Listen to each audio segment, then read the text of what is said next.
The day San Diego baseball fans has been waiting for is finally upon us. The San Diego Padres home opener kicks off tomorrow with the 4-day series against the San Francisco Giants. Joining me to help discuss all about the upcoming season is longtime San Diego sports broadcaster Lee Hacksaw Hamilton. Thank you so much for being here. My pleasure. Are you ready for opening day? Because I think the community is. I'm ready. So tell me about Manny Machado. That seems to be all anyone's talking about. I believe they got him for, what was it, $300 million? Yeah, the Padres went into the free agent market like they've never ever done it before. Everybody in baseball is making a lot of money. There's a lot of money available for player acquisitions. They had never been really a big bidder for a free agent, upper echelon free agent. And they signed him to a $300 million contract, which is stunning. But they had a low payroll. They have so many young players on the roster. They had a lot of budget space to be able to do this.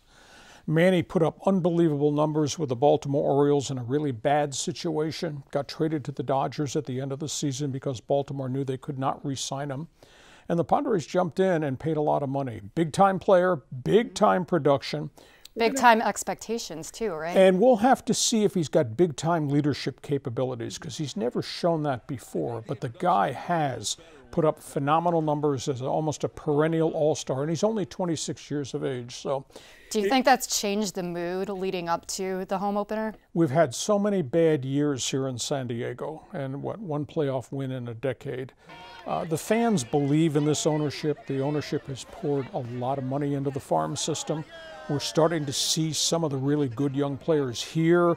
Machado joins Eric Hosmer, Will Myers. They've got only really 3 established veteran players, but he will provide them the impetus to make everybody else in the batting order better. So, yeah, there's a lot of excitement. How good are they going to be? You need a lot of improvement. They were 66 and 96 last season. They were miserable. They could not hit. They did not have pitching. Well, now they got another big bat. And I'm a firm believer Machado makes everybody in the batting order around him. And they got a lot of young pitchers coming. They're not here yet. They're not all here yet. Yeah, I was about to ask you that pitching does seem to be a real weakness, at least at the moment. They had the worst starting pitching staff in all of baseball last season. Now they go to the opening series against the Giants tomorrow with 3 really young starters, 1 established starter, and the ability to call up more young pitchers if those young pitchers prove they can pitch at AAA or AA.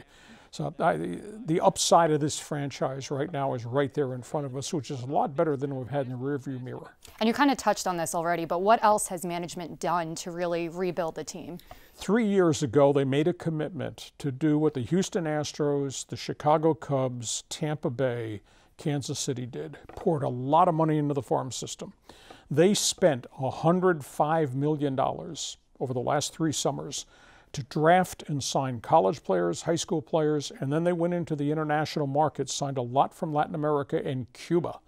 Now, it takes time for all those kids to develop, but some of them are starting to arrive, and there's a lot more coming. The Padres have the #1 farm system in all of baseball. That's what they've done differently, which I think has changed the whole chemistry of the franchise, and it's changed the emotional linkage, I think, with our community. And so I guess the real $1 million question here, or perhaps $300 million question, is the Padres haven't had any postseason luck since, what was it, 2006. What are the chances they're going to make it this year? Well, signing Machado might fast forward the idea that they could be a wild card playoff team. And that's going to be a challenge, though, because in the National League East, you got the Phillies, who just signed Bryce Harper to a massive contract. You got Washington, you got the Mets, who are really good, and you got Atlanta. And in the Central Division, you got the Cubs, who've been a winner, the Cardinals, and then Milwaukee, which has become a great franchise.